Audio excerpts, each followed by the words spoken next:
মদিনার প্রথম যুদ্ধ ছিল বদরের যুদ্ধ, বদরের যুদ্ধের পর উহুদের যুদ্ধ, এইটা ছিল তৃতীয় যুদ্ধ, খন্দকের যুদ্ধ। তো এখানে শত্রুরা দেখলো যে মুসলমানদেরকে আমরা পরাস্ত করতেই পারতেছি না কোনোভাবেই, ঠিক আছে।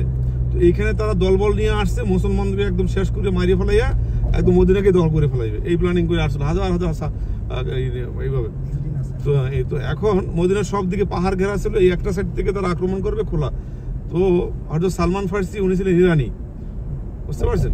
ওনার আইডিয়া ছিল যে এইভাবে যদি আমরা খাল কাটি, উনি বলছে যে আমাদের ইরানে যুদ্ধ হলে আমরা এইভাবে খাল কাটি যাতে শত্রুরা এটাকে ওভারটেক করে না আসতে পারে, না পারে। হ্যাঁ, মনে করেন তখন তো ঘোড়া ছিল, উট ছিল বা হাতি ছিল, বলছে যে এগুলো আক্রমণ করার জন্য যখন এরা আসবে এদিকে তখন খালের ভিতর পড়বে, গর্তে পড়বে, হ্যাঁ গর্ত পড়বে, তখন উপর থেকে তাদেরকে পাথর মারি হত্যা করবো যেভাবে ওই প্ল্যানিং নিয়ে করছিল।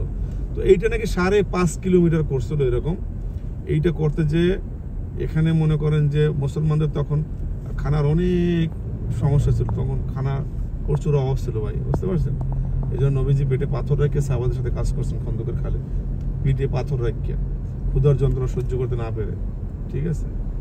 তো এরপরে এই খন্দকের খাল কাটলো, তো এখানে শত্রুরা এখানেও পরাস্ত হয়েছে, এখানে মুসলমানদের বিজয় হয়, শত্রুরা হেরে যায়।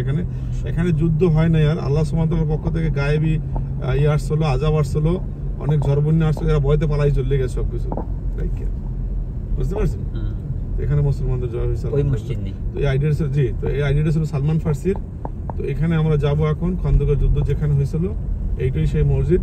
এইটাকে মানে সবগুলো ছোট মসজিদকে ওরা বন্ধ করে দিয়ে একটা চালু রাখছে, এইটাকে পরে তৈরি করছে, ঠিক আছে।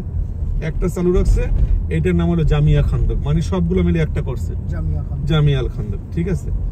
আজান হয়েছে ইনশাআল্লাহ, আমরা 2 রাকাত নামাজ, নবীজির যে মসজিদে নামাজ পড়ছেন 2 রাকাত নামাজ ওখান থেকে পড়িয়া আমরা কুবায় চলে যাবো সরাসরি ইনশাআল্লাহ, ঠিক আছে। আমরা দেরি করবো না কেন, ঠিক আছে। মাঝখানে 10 মিনিট সময় আছে, এর ভিতরে আমরা চলে যাবো কুবায় ইনশাআল্লাহ।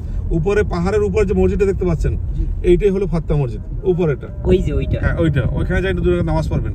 নিচেরটা সালমান ফার্সির নামে, এই যে নিচের মসজিদটা যে এখানে যুদ্ধের পরামর্শ দিলে সালমান ফার্সি ওনার নামে, তাই এখানে নাম পুলিশ আছে, এইটা হলো সালমান ফার্সির নামে, ঠিক আছে। আচ্ছা, তাহলে আমরা নামাজ পড়বো উপরেরটা। হ্যাঁ, আমি ধরেন গাড়িটাকে এখানে একটু ঢুকিয়ে দিই, তাহলে পুলিশে আমার সমস্যা করতে পারবে না, পুলিশ। ঠিক আছে ভাইয়া, উপরেরটা যাই নামাজ পড়বেন, নিচেরটা বন্ধ, সালমান ফার্সির মসজিদটা বন্ধ। যে সালমান ফার্সি যুদ্ধের আইডিয়া দিয়েছিলেন ওনার মসজিদটা নিচে, উপরটা ফাত্তা মসজিদ। আজান তো ওই মসজিদে হইতাছে, আমরা নামাজ পড়বো ওই মসজিদে, ওই পাহাড়ের ওইটা। কুইক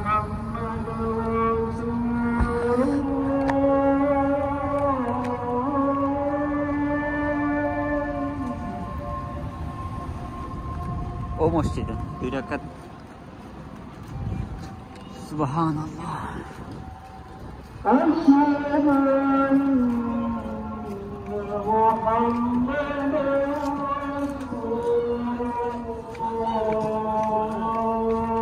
ওইটা গিয়া সালমান ফার্সি।